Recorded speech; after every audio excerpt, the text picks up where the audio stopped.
Holes, Chapter 7.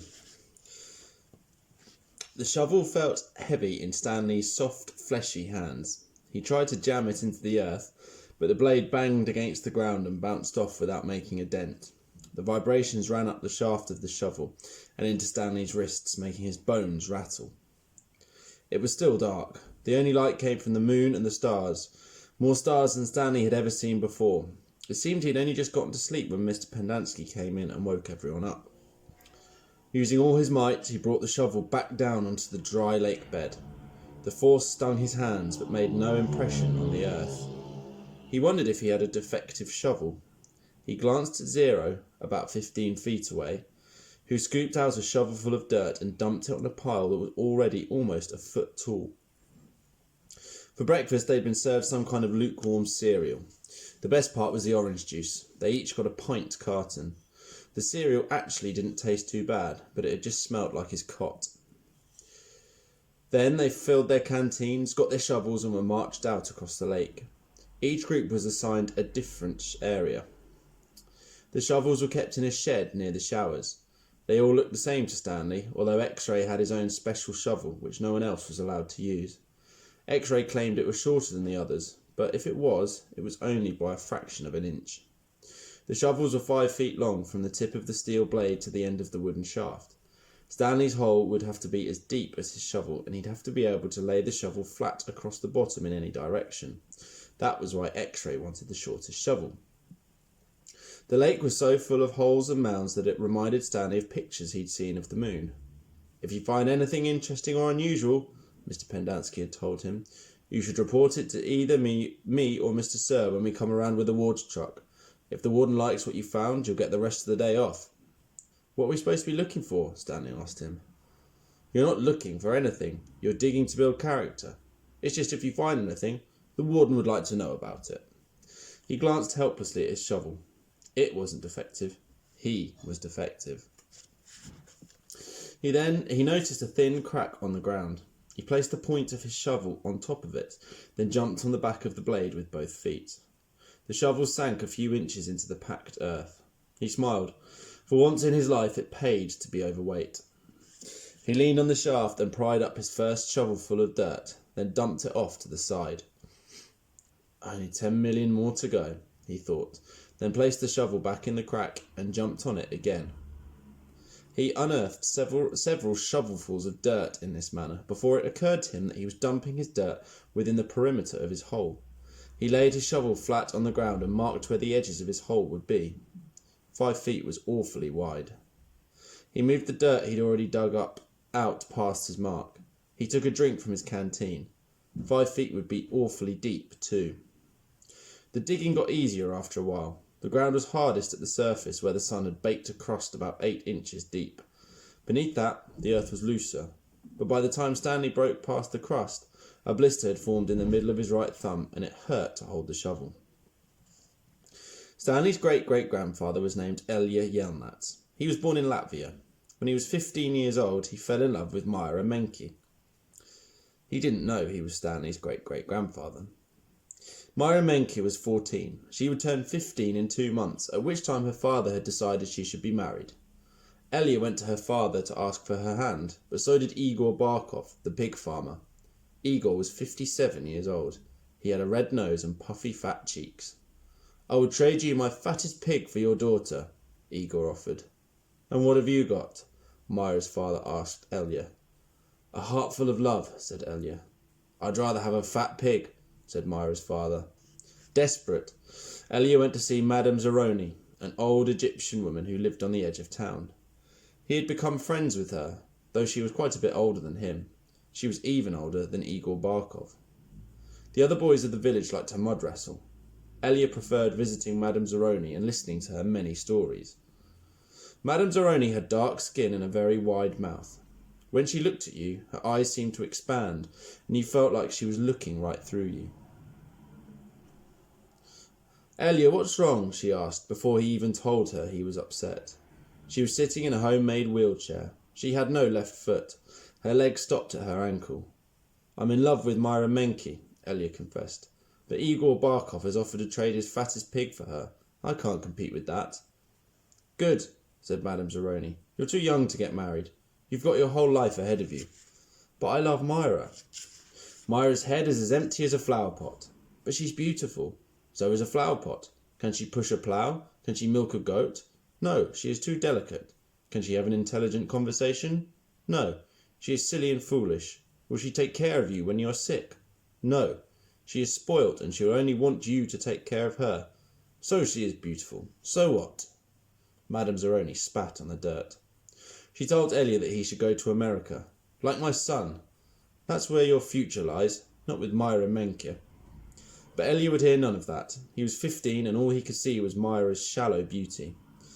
Madame Zeroni hated to see Elia so forlorn. Against her better judgment, she agreed to help him. It just so happens my sow gave birth to a litter of piglets yesterday, she said. There is one little runt whom she won't suckle. You may have him. He would die anyway. Madame Zeroni led Elia around the back of her house where she kept her pigs. Elia took the tiny piglet, but he didn't see what good it would do him. It wasn't much bigger than a rat. He'll grow, Madame Zeroni assured him. Do you see the mountain on the edge of the forest? Yes, said Elia. On the top of the mountain there is a stream where the water runs uphill. You must carry the piglet every day to the top of the mountain and let it drink from the stream. As it drinks, you are to sing to him. She taught Elia a special song to sing to the pig. On the day of Myra's 15th birthday, you should carry the pig up the mountain for the last time. Then take it directly to Myra's father. It will be fatter than any of Igor's pigs. If it is that big and fat, asked Elia, how will I be able to carry it up the mountain? The piglet is not too heavy for you now, is it? Asked Madame Zeroni. Of course not, said Elia. Do you think it will be too heavy for you tomorrow? No. Every day you will carry the pig up the mountain. It will get a little bigger, but you will get a little stronger. After you give the pig to Myra's father, I want you to do one more thing for me. Anything, said Elia. I want you to carry me up the mountain. I want to drink from the stream, and I want you to sing the song to me. Elia promised that he would. Madame Zeroni warned that if he failed to do this, he and his descendants would be doomed for all of eternity. At the time, Elia thought nothing of the curse. He was just a 15-year-old kid, and eternity didn't seem much longer than a week from next Tuesday. Besides, he liked Madame Zeroni and would be glad to carry her up a mountain. He would have done it right then and there, but he wasn't strong enough yet. Stanley was still digging. His hole was about 3 feet deep, but only in the centre. It sloped upwards to the edges. The sun had only just come up over the horizon, but he already could feel its hot rays against his face. As he reached down to pick up his canteen, he felt a sudden rush of dizziness and put his hands on his knees to steady himself. For a moment he was afraid he would throw up, but the moment passed. He drank the last drop of water from his canteen. He had blisters on every one of his fingers and one in the centre of each palm. Everyone else's hole was a lot deeper than his. He couldn't actually see their holes, but could tell by the size of their dirt piles. He saw a cloud of dust moving across the wasteland and noticed that the other boys had stopped digging and were watching it too. The dirt cloud moved closer, and he could see that it trailed behind a red pickup truck. The truck stopped near where they were digging, and the boys lined up behind it. X-ray in front, 0 at the back. Stanley got in line behind 0. Mr. Sir filled up each of their canteens from a tank of water in the bed of the pickup. As he took Stanley's canteen from him, he said, "This isn't the Girl Scouts, is it?" Stanley raised and lowered one shoulder. Mr. Sir followed Stanley back to his hole to see how he was doing. "You better get with it," he said, "or else you're going to be digging in the hottest part of the day." He popped some sunflower seeds into his mouth, deftly removed the shells with his teeth, and spat them into Stanley's hole. Every day Elia carried the little piglet up the mountain and sang to it as it drank from the stream.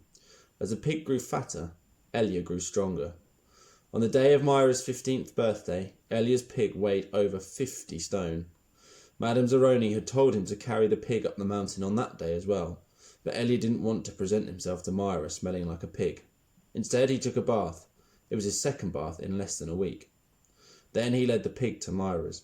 Igor Barkov was there with his pig as well. "These are 2 of the finest pigs I've ever seen," Myra's father declared. He was also impressed with Elia, who seemed to have grown bigger and stronger in the last couple of months. "I used to think you were a good-for-nothing book reader," he said. but I see now you could be an excellent mud wrestler. May I marry your daughter? Elia boldly asked. First, I must weigh the pigs. Alas, poor Elia should have carried his pig up the mountain one last time. The 2 pigs weighed exactly the same. Stanley's blisters had ripped open and new blisters formed. He kept changing his grip on the shovel to try to avoid the pain. Finally, he removed his cap and held it between the shaft of his shovel and his raw hands. This helped, but digging was harder because the cap would slip and slide. The sun beat down on his unprotected head and neck. Though he tried to convince himself otherwise, he'd been aware for a while that his piles of dirt were too close to his hole. The piles were outside his 5-foot circle, but he could see he was going to run out of room. Still, he pretended otherwise and kept adding more dirt to the piles that he would eventually have to move. The problem was that when the dirt was in the ground, it was compacted. It expanded when it was excavated. The piles were a lot bigger than his hole was deep. It was either now or later. Reluctantly, he climbed up out of his hole and once again dug his shovel into his previously dug dirt. Myra's father got down on his hands and knees and closely examined each pig, tail to snout. Those are 2 of the finest pigs I've ever seen, he said at last. How am I to decide? I have only one daughter. Why not let Myra decide? Suggested Elia. That's preposterous, exclaimed Igor, expelling saliva as he spoke. Myra is just an empty-headed girl, said her father. How can she possibly decide when I, her father, can't? She knows how she feels in her heart, said Elia. Myra's father rubbed his chin. Then he laughed and said, Why not? He slapped Elliot on the back. It doesn't matter to me. A pig is a pig. He summoned his daughter. Elia blushed when Myra entered the room. Good afternoon, Myra, he said. She looked at him. You're Elia, right? She asked. Myra, said her father, Elia and Igor have each offered a pig for your hand in marriage. It doesn't matter to me. A pig is a pig, so I will let you make the choice. Whom do you wish to marry? Myra looked confused. You want me to decide? That's right, my blossom, said her father. Gee, I don't know, said Myra. Which pig weighs more? They both weigh the same, said her father. Golly, said Myra, I guess I choose Elia. No, Igor, no, Elia. Oh, I know. I'll think of a number between 1 and 10. I'll marry whoever guesses the closest number. Okay, I'm ready. 10, guessed Igor. Elia said nothing. Elia, said Myra, what number do you guess? Elia didn't pick a number. Marry Igor, he muttered. You can keep my pig as a wedding present. The next time the water truck came, it was driven by Mr. Pendanski, who also brought sack lunches. Stanley sat with his back against a pile of dirt and ate. He had a bologna sandwich, potato chips, and a large chocolate chip cookie. How you doing? Asked Magnet. Not real good, said Stanley. Well, the first hole's the hardest, Magnet said. Stanley took a long, deep breath. He couldn't afford to dawdle. He was way behind the others, and the sun just kept getting hotter. It wasn't even noon yet. But he didn't know if he had the strength to stand up. He thought about quitting. He wondered what they would do to him. What could they do to him? His clothes were soaked with sweat. In school he had learned that sweating was good for you. It was nature's way of keeping you cool. So why was he so hot? Using his shovel for support, he managed to get to his feet. Where are we supposed to go to the bathroom? He asked Magnet. Magnet gestured with his arms to the great expanse around them. Pick a hole. Any hole, he said. Stanley staggered across the lake, almost falling over a dirt pile. Behind him, he heard Magnet say. But first make sure there's nothing living in it. After leaving Myra's house, Elia wandered aimlessly through the town until he found himself down by the wharf. He sat on the edge of a pier and stared down into the cold, black water. He couldn't understand how Myra had trouble deciding between him and Igor. He thought she loved him. Even if she didn't love him, couldn't she see what a foul person Igor was? It was like Madame Zeroni had said. Her head was as empty as a flower pot. Some men were gathering on another dock, and he went to see what was going on. A sign read, Deck hands wanted, free passage to America. He had no sailing experience, but the ship's captain signed him aboard. The captain could see that Elia was a man of great strength. Not everybody could carry a full-grown pig up the side of a mountain. It wasn't until the ship had cleared the harbour and was heading out across the Atlantic that he suddenly remembered his promise to carry Madame Zeroni up the mountain. He felt terrible. He wasn't afraid of the curse. He thought that was a lot of nonsense. He felt bad because he knew Madame Zeroni had wanted to drink from the stream before she died. Zero was the smallest kid in Group D, but he was the first one to finish digging. "You're finished?" Stanley asked enviously. Zero said nothing. Stanley walked to Zero's hole and watched him measure it with his shovel. The top of his hole was a perfect circle, and the sides were smooth and steep. Not one dirt clod more than necessary had been removed from the earth. Zero pulled himself up to the surface. He didn't even smile. He looked down at his perfectly dug hole, spat in it, then turned and headed back to the camp compound. "Zero's one weird dude," said Zigzag.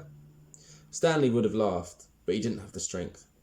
Zigzag had to be the weirdest dude Stanley had ever seen. He had a long skinny neck and a big round head with wild frizzy blonde hair that stuck out in all directions. His head seemed to bob up and down on his neck, like it was on a spring. Armpit was the second one to finish digging. He also spat into his hole before heading back to the camp compound. One by one, Stanley watched each of the boys spit into their hole and return to the camp. Stanley kept digging. His hole was almost up to his shoulders, although it was hard to tell exactly where ground level was because his dirt pile completely surrounded the hole. The deeper he got, the harder it was to raise the dirt up and out of the hole. Once again he realised he was going to have to move the piles. His cap was stained with blood from his hands. He felt like he was digging his own grave. In America, Elia learned to speak English. He fell in love with a woman named Sarah Miller. She could push a plough, milk a goat, and most important, think for herself. She and Elia often stayed up half the night talking and laughing together. Their life was not easy. Elia worked hard, but bad luck seemed to follow him everywhere. He always seemed to be in the wrong place at the wrong time. He remembered Madame Zeroni telling him that she had a son in America. Elia was forever looking for him. He'd walk up to complete strangers and ask if they knew someone called Zeroni, or had ever heard the name Zeroni. No one did. Elia wasn't sure what he'd do if he ever found Madame Zeroni's son anyway. Carry him up a mountain to sing the pig lullaby to him? After his barn was struck by lightning for the third time, he told Sarah about his broken promise to Madame Zeroni. "I'm worse than a pig thief," he said. "You should leave me and find someone who isn't cursed." "I'm not leaving you," said Sarah, "but I want you to do one thing for me." "Anything," said Elia. Sarah smiled. "Sing me the pig lullaby." He sang it for her. Her eyes sparkled. "That's so pretty. What does it mean?" Elia tried his best to translate it from Latvian into English, but it wasn't the same. "It rhymes in Latvian," he told her. "I could tell," said Sarah. A year later, their child was born. Sarah named him Stanley because she noticed that Stanley was Yelnats spelled backward. Sarah changed the words of the pig lullaby so that they rhymed, and every night she sang it to little Stanley. If only, the woodpecker cries. The bark on the tree was as soft as the skies, while the wolf waits below, hungry and lonely, crying to the moon, if only, if only. Stanley's hole was as deep as his shovel, but not quite wide enough at the bottom. He grimaced as he sliced off a chunk of dirt, then raised it up and flung it onto a pile. He laid his shovel back down on the bottom of his hole, and to his surprise it fit. He rotated it and only had to chip off a few chunks of dirt here and there before it could lie flat across his hole in every direction. He heard the water truck approaching and felt a strange sense of pride at being able to show Mr. Sir or Mr. Pendanski that he had dug his first hole. He put his hands on the rim and tried to pull himself up. He couldn't do it. His arms were too weak to lift his heavy body. He used his legs to help, but he just didn't have any strength. He was trapped in his hole. It was almost funny, but he wasn't in the mood to laugh. "Stanley," he heard Mr. Pendanski call. Using his shovel, he dug 2 footholds in the whole wall. He climbed out to see Mr. Pendanski walking over to him. "I was afraid you'd fainted," Mr. Pendanski said. "You wouldn't have been the first." "I'm finished," Stanley said, putting his blood-spotted cap back on his head. "All right," said Mr. Pendanski, raising his hand for a high five, but Stanley ignored it. He didn't have the strength. Mr. Pendanski lowered his hand and looked at Stanley's hole. "Well done," he said. "You want to ride back?" Stanley shook his head. "I'll walk." Mr. Pendanski climbed back into the truck without filling Stanley's canteen. Stanley waited for him to drive away, then took another look at his hole. He knew it was nothing to be proud of, but he felt proud nonetheless. He sucked up his last bit of saliva and spat.